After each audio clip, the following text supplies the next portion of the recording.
Hello friends, मैं हूं अर्जुन। इस वीडियो में बात करेंगे हम स्केचिंग के बारे में। मैंने कुछ रेफरेंस ली है, उसी को मैं ड्रॉ कर रहा हूं। जैसे ये फेस का एंगल हो गया। आपने डिटेलिंग कहीं पे कुछ नहीं करना अभी। स्टार्टिंग में आपने एंगल लेना है, जो एंगल शोल्डर का है यहाँ पे ऐसे लाइन लगा ली। फिर ये टॉर्सो देखें आप, उल्टा सी हल्का सा टिल्ट है, ठीक है। तो उसको आप देखें थोड़ा सा घुमा हुआ है, हल्का सा फोरशॉर्टनिंग में भी है। तो उसी तरीके से हम देखना है हर एक चीज़ को। जैसे ये बेल्ट एरिया हो गया, और यहाँ से मैं आपको बता रहा हूँ जैसे शोल्डर की लाइनिंग होगी। उसके बाद जैसे बाजू है, तो बाजू को सिलेंड्रिकल शेप में आपने देखना। जैसे ये थोड़ा सा सिलेंड्रिकल शेप में बनेगा, ठीक है। तो ये वाला एंगल हो गया। तो वैसे ही ये वाली शेप बन रही है जैसे, तो इसको भी जैसे हमने सिलेंड्रिकल शेप में उसको यूज़ किया है, उसी तरीके से आप बना रहे हैं, ठीक है। यहाँ पे इसने कोई स्टिक पकड़ी हुई है, और ये देखो थोड़ा सा टॉर्सो घुमा हुआ है, तो उसी एंगल से हम ऐसे लाइनिंग देनी है। ज़्यादा कुछ नहीं सोचना, डिटेलिंग में कहीं पे भी नहीं जाना, लेकिन एक सिंपल फॉर्म जो होती है उसी को आपने फॉलो करना है। जैसे ये बॉडी के पार्ट्स हो गए कुछ, और टॉर्सो हल्का सा इस साइड जा रहा है। फिर ये लेग का पॉइंट देखो, अभी इस साइड एंगल बन रहा है इसका, ठीक है। वो भी हम सिलेंड्रिकल शेप में ले लेते हैं, राइट। आपको हर एक चीज़ को सिलेंड्रिकल शेप माइंड में रखनी है। और ये पॉइंट आ गया यहाँ पे पैर, ठीक है। आपने टिक किया यहाँ पे, और इस तरीके से एंगल पैर का बन रहा है।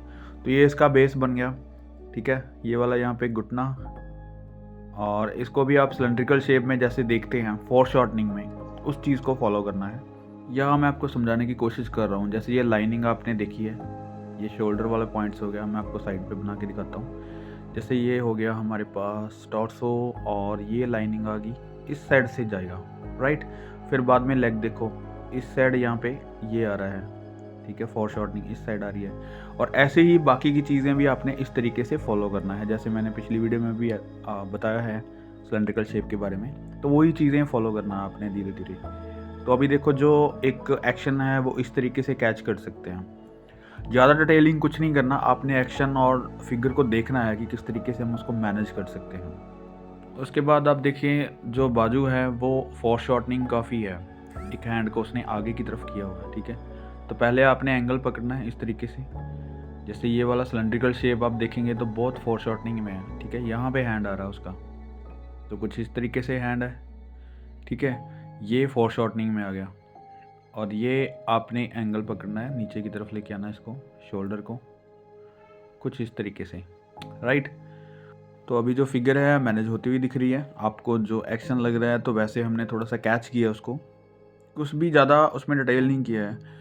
सिंपल फॉर्म को पकड़ो, आप उसके नज़दीक का स्केच बनाना स्टार्ट कर देंगे। ज़रूरी नहीं है हमें कि बिल्कुल सेम वैसा ही बनाना है, उतना ही सारा कुछ करना है। ज़रूरी ये है कि हम उसको कैप्चर किस तरीके से कर रहे हैं, हम उसको ऑब्ज़र्व कितना कर रहे हैं, जो एक्शन है हम उसको कितना पकड़ पा रहे हैं, या चीज़ों को बना रहे हैं। तो ज़रूरी नहीं है कि हैंड वहीं पे ही हमने बनाना जहाँ पे वो दिखाई दे रहा है। हम उसको एंगल चेंज करके भी देख सकते हैं, उसको और तरीके से हम सोच सकते हैं, उसको इम्प्रूव कर सकते हैं, राइट।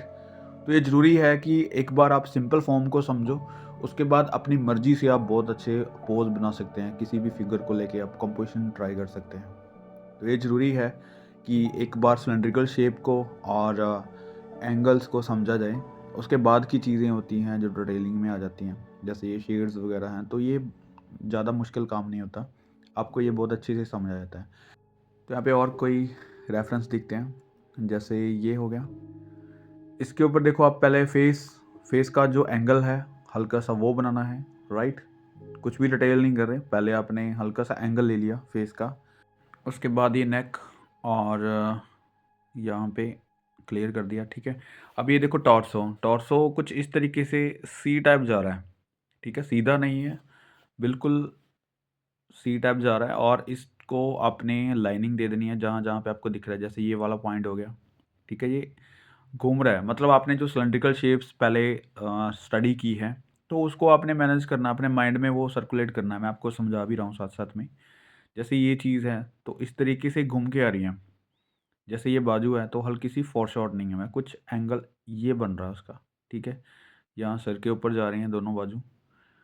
कोई भी फिगर ड्राइंग बना रहे हैं तो आपको पहले मैनेज करना आना चाहिए उसको। जैसे ये वाला पॉइंट्स आ गए, ठीक है। उसके बाद ये लेग्स यहाँ तक बन रही हैं, ठीक है। ऐसे कुछ सिंपल फॉर्म्स लेके उनको ट्राई करना है। आपने सीधा बनाना नहीं स्टार्ट कर देना। तो कुछ इस तरीके से देखना है, अब पहले देखो ये फेस का एंगल हो गया, ठीक है। फेस के एंगल को आपने थोड़ा सा सेट कर लिया कि ये है। उसके बाद ये नेक आपने शेड दे दी, हल्की सी डेप्थ आ गई, ठीक है। उसके बाद ये टॉर्सो के ऊपर वर्क करना है, जैसे ये पॉइंट्स हो गए और ये वाले एंगल्स बन रहे हैं यहाँ पे, ठीक है। उसके बाद ये जो उन्होंने पहना हुआ कुछ, उसको हम डार्क कर सकते हैं। कोई भी शेडिंग ज़्यादा देने की ज़रूरत नहीं है, उसको आप अलग से पार्ट बना दिया उसका, इस तरीके से, राइट। अब ये वाले पॉइंट्स देखें आप, यहाँ तक इतनी स्पेस आ गई, इसको थोड़ा सा आपने घुमाना है इस तरीके से, जैसे हमारा टॉर्सो घूम रहा है, ठीक है। जितनी उसकी लंबाई चौड़ाई है उसके तरीके से आपने सिलेंड्रिकल शेप के तरीके से सोचना है। और ये वाला पॉइंट्स यहाँ तक आ गया, ठीक है। इसकी भी ज़्यादा कुछ डिटेल नहीं, डार्क कर देते हैं, ऐसे शेड कर देते हैं इसको।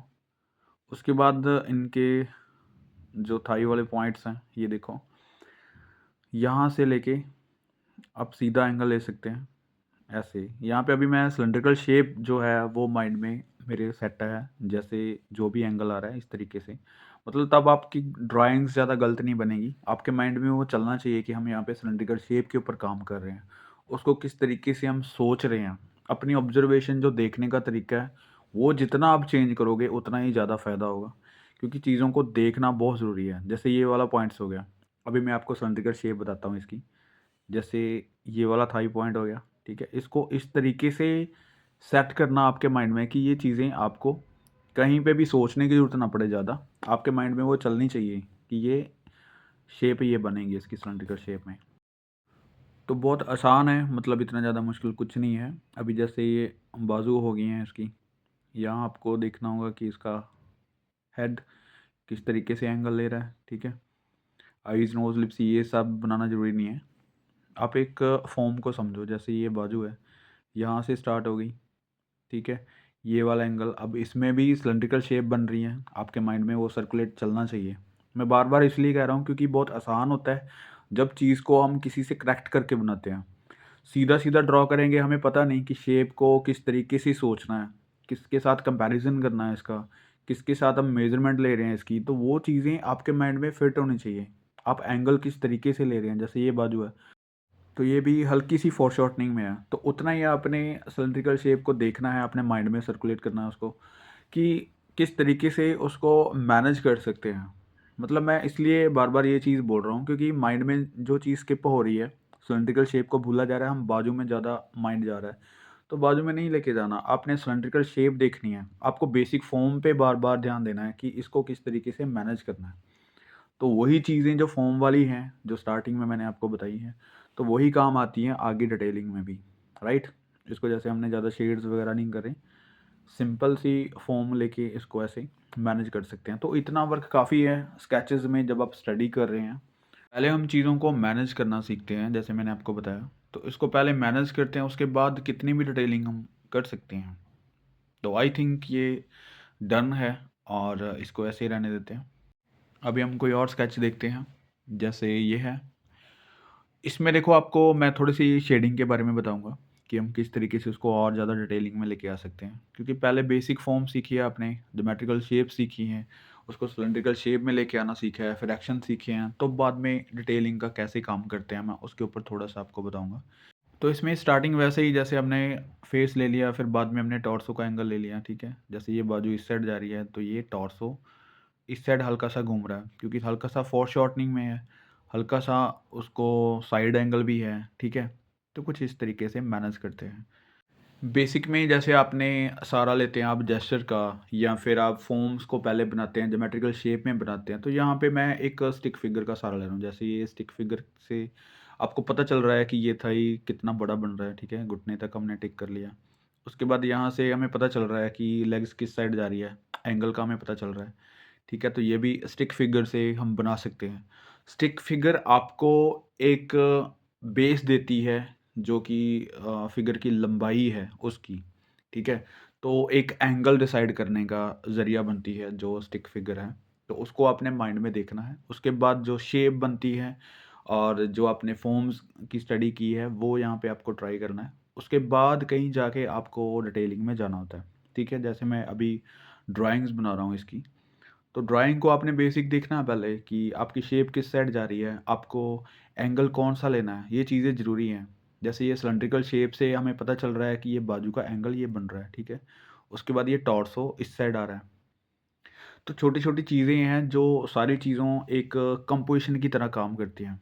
लेकिन आपको सोचना होगा कि हम किस तरीके से उसको मैनेज कर सकते हैं। इतनी सारी चीज़ों को हैंडल करना काफ़ी ज़्यादा मुश्किल हो जाता है। कई बार आपके सिलिंड्रिकल शेप्स रह जाते हैं माइंड में, कई बार आपको स्टिक फिगर नहीं याद आती कि इसको स्टिक फिगर का क्या काम है यहाँ पे, ठीक है?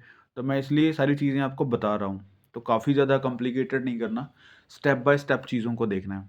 जैसे हमने स्टिक फिगर से पता चला हमें कि फिगर कितनी लंबी चौड़ी बन रही है, ठीक है? उसके बाद थोड़ी-सी इसको शेप दी है ताकि हमें एंगल्स पता चल जाएँ और सिलिंड्रिकल शेप जो काम आती है वो हमारी फोरशॉर्टनिंग में काम आती है, थोड़ा-सा एंगल समझने में काम आती है, ठीक है? तो ये चीज़ों के अलग-अलग जो काम हैं वो हमने लेने होते हैं जब हम एक प्रॉपर फिगर बनाने की कोशिश करते हैं।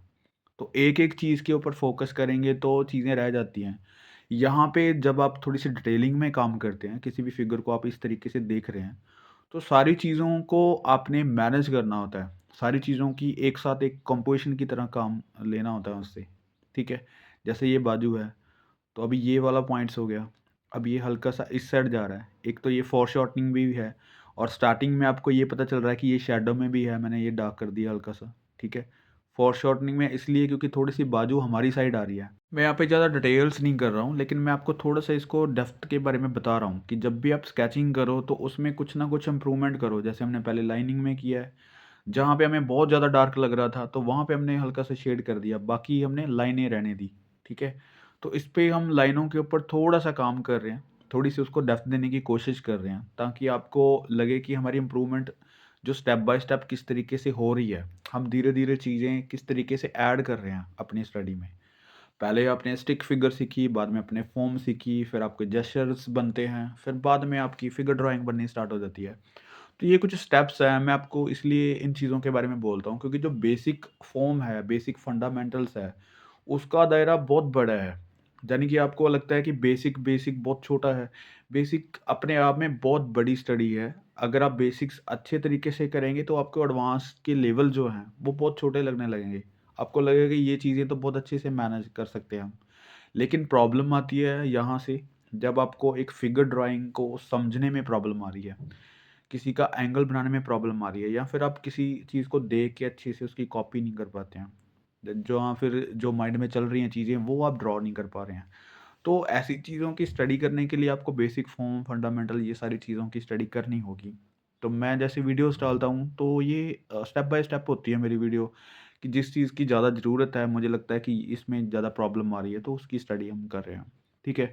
तो मैं कोशिश करूँगा कि बेसिक पे ज़्यादा ध्यान दें। अभी मैं थोड़ा-सा बोल्ड काम करूँगा, जैसे आप स्टडी करते हैं, जैसे आपने रैपिड स्केचेज़ करते हैं, आपकी स्टडी होती है, ठीक है? तो उसके बारे में बता रहा हूँ, जैसे ये एंगल ले लिया हमने फेस का, उसके बाद ये शोल्डर पॉइंट्स ले लो और नेक, फिर उसके बाद आपको पता चल रहा है कि ये जो टॉर्सो है कुछ इस तरीके से जा रहा है, यहाँ पे शोल्डर्स और ये वाला पॉइंट यहाँ पे बन रहा है, ठीक है? इसकी बैक का एंगल कुछ इस तरीके से मैनेज करना है, यहाँ पे टिक लगाई, यहाँ पे शोल्डर हो गया, ठीक है? बाजू इस साइड आ रही है हल्की सी, ठीक है? यहाँ से तो डिटेलिंग कुछ नहीं है, लाइनिंग को समझना आपने। ये बाजू बैक साइड जा रही है एक, ठीक है? ये वाला पॉइंट ऐसे घूम के कुछ इस साइड में जा रहा है, यहाँ तक, ठीक है? ऐसे लाइनिंग और उसके बाद यहाँ पे देखो आपको बाजू दिख रही है, तो ये हल्का सा यहाँ पे एंगल देखो आपको, ये वाला एरिया यहाँ तक और ये बाजू यहाँ तक आ रही है, ठीक है? मतलब छोटी-छोटी चीज़ें हैं जो आपको मैनेज करनी है। ये वाला एंगल यहाँ तक आ गया, ठीक है? इसका हाथ यहाँ पे बन रहा है और उसके बाद ये थाई वाला पॉइंट्स कुछ इस तरीके से और यहाँ तक लाइनिंग। अब देखो एक बिल्कुल बेसिक सा फॉर्म बन गया है, राइट? तो इस तरीके से आप जैसे एंगल समझ रहे हैं, तो एंगल समझने के बाद आप बहुत अच्छे से उसको ड्रॉ कर सकते हैं। ज़रूरी नहीं है आपको कि यहाँ पे आई, नोज़, लिप्स ये इनके ऊपर आपने काम करना है। मैं बेसिक फॉर्म आपको बता रहा हूँ। तो इस तरीके से कोशिश करें कि हल्का-फुल्का काम ही करें जब आप स्केचिंग कर रहे हैं, लेकिन आपकी लाइनिंग स्ट्रॉन्ग हो, आपको कैप्चर करने का तरीका आना चाहिए। आप किसी भी स्केच को जब बना रहे हैं, तो आपको बेसिक्स का पता होगा तो आप अच्छे से उसको ड्रॉ कर सकते हैं। मैं आपको एक चीज़ और बता रहा हूँ, जैसे आप स्टडी कर रहे हैं, आप स्केचिंग कर रहे हैं, आपके देखने का नज़रिया बहुत काम करता है। मैं आपको बता रहा हूँ, जितनी चीज़ें मुझे आ रही हैं, जितने मुझे स्टडी में मैंने सीखी है, मैं आपके साथ शेयर कर रहा हूँ। लेकिन आपका जो देखने का नज़रिया है, आप चीज़ों को देखें ज़्यादा, ठीक है? बनाएँ चाहे कम, लेकिन देखने का नज़रिया बहुत शार्प रखें, आप तीखा रखें, कि आपको समझ में आए कि वहाँ पे क्या चीज़ है, कैसे दिख रही है। Thank you so much for watching this video.